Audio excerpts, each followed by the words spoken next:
Protect your sisters. Yes, sir. Stand to cover.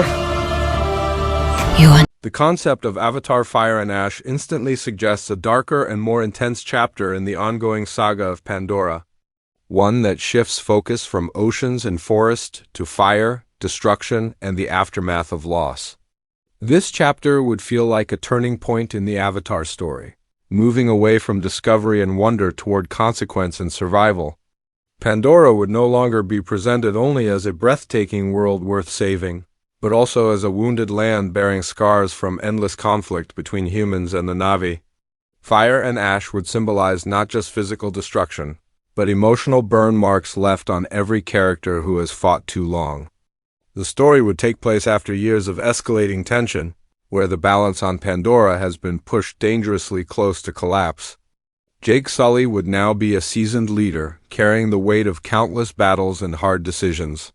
He would no longer be driven purely by hope or belief in unity, but by responsibility to protect his family and people at any cost. This version of Jake would feel more restrained, more haunted, aware that every victory brings another wave of loss. His bond with Naderi would remain strong, but strained by grief and rage that neither of them can fully escape. Naderi's arc would take on a central emotional role in Fire and Ash. After enduring unimaginable losses, her connection to Eywa would feel tested like never before. The fire referenced in the title would reflect her inner fury, a burning anger toward the invaders who continue to poison Pandora. She would struggle between honoring the spiritual path of her people and giving in to vengeance. This inner conflict would make her one of the most complex figures in the story, torn between being a protector of life and an instrument of destruction. The plot would introduce a new region of Pandora shaped by volcanic activity, scorched landscapes, and tribes adapted to living among fire and smoke. These Na'vi clans would be radically different from those seen before, using ash-marked bodas, fire-hardened tools, and survival techniques born from constant danger. Their culture would challenge Jake and Naderi's understanding of balance, showing that harmony with nature can also mean coexistence with destruction. These tribes would not immediately welcome outsiders, especially those who have brought war to their doorstep. At the same time, human forces would return with renewed aggression, using advanced technology designed specifically to exploit Pandora's volcanic regions. Instead of lush resources, they would target rare minerals formed beneath lava fields, causing massive eruptions and environmental collapse.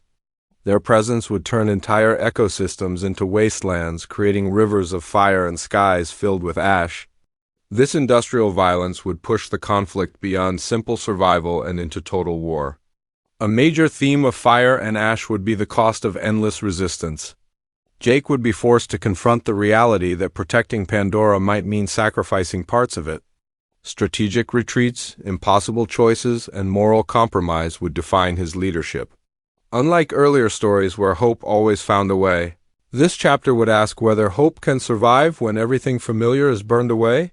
Jake's fear would not be death, but becoming the very thing he once fought against. The younger generation of characters would play a crucial role in shaping the future. Children raised during war would question the old ways, wondering if endless fighting is truly the path forward. Some would lean toward radical resistance, embracing fire as a weapon rather than fearing it. Others would seek a new understanding of Eywa that accepts destruction as part of rebirth. These differing beliefs would create internal conflict among the Na'vi themselves, making unity harder than ever. Emotionally, Fire and Ash would be the most personal Avatar story yet. Quiet moments would focus on grief, memory, and the struggle to hold on to love in a world falling apart. Scenes of family bonds tested by loss would carry as much weight as large-scale battles. The ashes left behind would not just be environmental, but emotional, settling into every conversation and decision. Visually, the film would stand apart from previous chapters by embracing harsh contrasts. Fiery reds and deep blacks would replace vibrant blues and greens, while glowing lava would illuminate nighttime battles. Ash-filled skies would block the stars, symbolizing the loss of spiritual guidance. Yet, even in destruction, beauty would remain, showing Pandora's resilience through fire-resistant flora and creatures born from volcanic environments. The cast would return with more grounded, intense performances, reflecting characters who have lived through too much to remain idealistic. Jake's voice would carry fatigue and resolve, while Neytiri's would fluctuate between sorrow and fury. New characters from the Fire clans would bring fresh perspectives, challenging long-held beliefs and expanding the mythology of Pandora.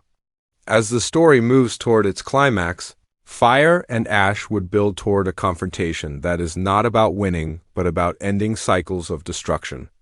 Instead of a single decisive battle, the resolution would come through sacrifice and transformation. A major loss would permanently change the direction of the story, forcing both humans and Na'vi to confront what they are willing to lose for control. The trailer for Fire and Ash, as imagined, would focus heavily on mood rather than exposition. Slow shots of burning forests, silent Na'vi watching ash fall like snow, and brief flashes of intense combat would dominate. Dialogue would be minimal, allowing music and sound design to convey dread and urgency. The title itself would appear through smoke and flame, reinforcing the idea that this chapter is about aftermath rather than beginnings. The release of Avatar Fire and Ash would feel less like a celebration and more like a reckoning. Audiences would be prepared for a heavier, more emotionally demanding experience that challenges the optimism of earlier chapters.